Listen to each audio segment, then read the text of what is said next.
Have you ever walked into a room and felt like someone or something was already there?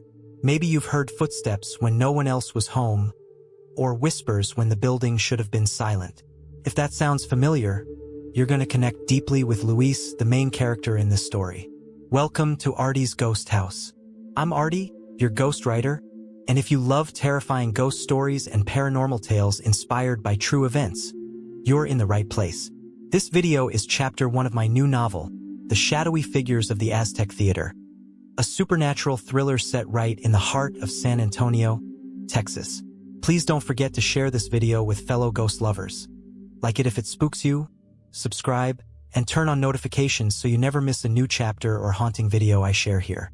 In this chapter, you'll meet not just our protagonist, Luis, but also a very real place, the Aztec Theater.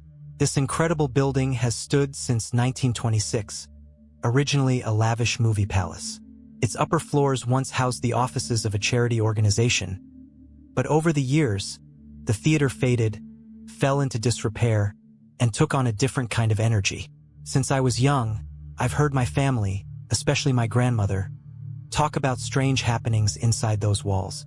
Whispers, shadows, cold spots, unexplainable noises. Now, the story begins in the modern day, but the past never really dies. So, turn the lights down low, grab a drink, and settle in. Because once the curtain rises at the Aztec Theater, the spirits take the stage. Let's begin Chapter 1. Chapter 1, Lights and Shadows. The Aztec Theater stood like a forgotten temple on St. Mary's Street, its ornate brick facade crusted with decades of soot and dreams. The neon marquee flickered in the night, throwing hot pink and electric blue halos across the sidewalk. To stand under its glow is to hear humming with a low, insectal buzz, like the cicadas that take over the park every summer.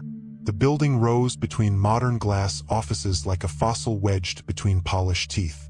Every night it came alive with music and motion, and every night it died again by 10:45, coughing out its crowd onto the street like a beast exhaling the past. Tonight was no different. A mass of concertgoers, laughing and stumbling, spilled out into the humid air, drunk with music and alcohol. The city's street lamps would soon be the only source of light. Inside, silence returned too quickly, unnatural in its completeness. The lobby's golden faux Aztec stones and tiles gleamed dully under low bulbs. Dust clung to the velvet curtains like memory, unwilling to be swept away. Luis stood with his crew, Marco, Jorge, and a quiet temp named Sally, just inside the employee entrance, the metallic scent of mop buckets and ammonia already clinging to their clothes. A nearby drain gurgled once, then fell silent. The young man was a night janitor. His ever-present canvas satchel full of books and papers revealed he was also a devoted student at UT Health San Antonio University of Texas Health Science Center at San Antonio. From the corridor shadows, Yolanda emerged like a secret. She was in her mid-30s, older than Luis, but carried herself like a woman who'd once turned heads without trying, and still enjoyed doing so when it suited her. Her curly hair was pinned back with a rhinestone clip shaped like a dagger. Her lipstick, red as curtain velvet, was flawless despite the endless schmoozing she'd done with donors and band members throughout the night. "They're gone," she said, voice husky and low, meaning the crowd. "You can start." Luis nodded to the team. "Same zones as last night. Start in the lobby and work your way in.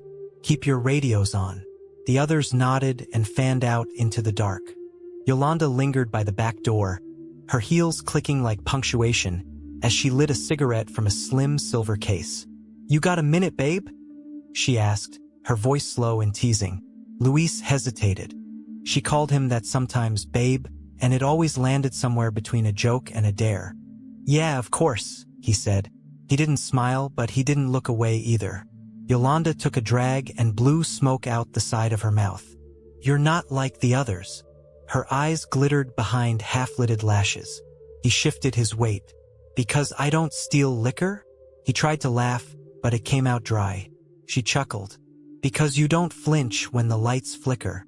Her voice dipped, more serious now. "You've seen it, haven't you?" Luis hesitated, then finally nodded. She took another drag and stepped closer. They say it started during the strikes. The union projectionist, what was his name, Rick? He got canned and locked himself in the booth. Wouldn't come out. Then the fire started. She tapped ash onto the handrail. Ever since, anyone who gets too close to that room ends up messed up. Or gone. He said nothing. She reached into her pocket and pulled out a brass key wrapped in red tape. The kind they didn't duplicate anymore. She pressed it into his palm. "You're in charge of the AV room now," she said. "The sound and light engineers. Smoke too much, drink too much. It's a mess in there every night and I'm tired of it. The new health inspector is not as understanding as the old one was. So, think of it as a promotion." He stared down at it, feeling the cold metal burn against his skin. "Sure?" he said in lieu of a complaint. She shrugged. "I don't give out second chances," she said. "Only second keys." Then she winked. He looked up at her standing on the step. "Yolanda." He rubbed the back of his neck. "Look before you go. I was wondering." He cleared his throat. "The crew's been busting it for 2 weeks straight. Can I grab $50 from petty cash to get them dinner? Nothing fancy, just tacos or pizza or something. They've earned it." Her smile faltered for the first time. "You're too soft, Luis. These people aren't your family. They show up on time. They don't complain. I think they deserve a thank you." She sighed, reached into her bag, and counted out 2 20s and a 10. "Fine. But don't make a habit of it. You're not running a soup kitchen. I'll save you the receipt and bring back any change," he said. "You always do." She looked at him, really looked at him this time. "You'd be dangerous if you weren't so damn noble." He smiled, thin but sincere. "You'd be dangerous if you weren't married. Life with Seth is for the kids. I know it's what everyone says, but it's true." Her gaze sharpened, but she said nothing. Then she turned and disappeared into the stairwell, smoke trailing behind her like a ribbon.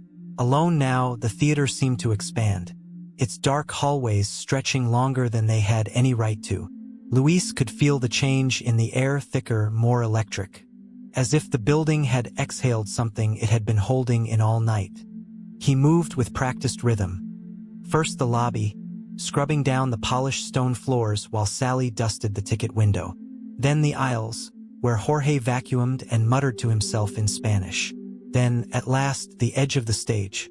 The curtain hung heavy and unmoving, though there was no breeze. The air here was humid, laced with the synthetic, floral scent of the fog machine still lingering from the show. Behind him, a mop bucket rolled across the floor without anyone touching it. He turned. "Marco?" "Jorge." No answer, just a soft clatter in the mezzanine. Luis grabbed his flashlight, its weak yellow beam barely cutting through the gloom. The ceiling above the main floor soared like a cathedral vault, painted with a false sky, a dusky blue scattered with clouds and stars that never moved. A plaster eagle clutched a serpent in its claws near the emergency exit. Up above, flanking the walls, false balconies in the style of ancient palaces sat silent, their carved faces watching. Then the glow began. From the main auditorium, through the open double doors that led to the lobby, a pale blue light pulsed like a heartbeat. Luis stepped toward it, each footstep echoing louder than the last. The buzz grew louder, a static charge humming in the air. It made his skin prickle. He stepped into the lobby, now empty. The carved stone masks atop the columns seemed to sleep with their mouths open. The chandelier above, 12 feet wide, with hundreds of electric candles and glass shaped like feathers and figures, and bronze suns, provided no light. Above it, moving through the air from one end of the room to the other, a glowing blue light traveled like a comet. Luis saw it grow bright and dark slowly at first and then faster and faster until it was so bright it was blinding to look at directly. Frozen in place, he saw the blue light swirl to the center of the room now. Not just light, but movement, like underwater shadows. It rose and hovered near the chandelier, circling it. Within the glow, he could see shapes when his eyes adjusted to the brightness. The shapes were not fully human, almost like dancers, women in feathered headdresses, twisting in slow motion. The carvings on the stone columns, stylized masks and serpents and sun discs, seemed to have opened their eyes to watch the flickering light. The eyes of the Aztec mask above the columns glinted as if wet. The air pressed down, thick as honey, and time stretched thin. Luis opened his mouth to call out, but no sound came. He stepped back. The blue light pulsed once more and then shattered silently, dissolving into sparks that vanished before they hit the floor. Then the silence returned. Marco and Jorge arrived behind him, out of breath, their radios crackling. "You saw that?" Luis asked, voice hoarse. They nodded, pale. Even Jorge looked rattled. "What the hell was that?" Marco whispered. Luis didn't answer. His hand drifted to his pocket where the red-taped key now felt impossibly cold. The chandelier hung motionless above him, but he could still see the glow behind his eyes. It hadn't been a malfunction. It had been a warning issue. They convinced themselves, but not Luis. He knew. Thanks for joining me inside the haunted halls of the Aztec Theater. I'll be back soon with the next chilling chapter, so stay tuned. Don't forget to share this video with your fellow ghost story fans. Hit that like button and subscribe so you don't miss what's coming next. Your support keeps the spirits talking. So thank you, and until next time, keep one eye on the shadows.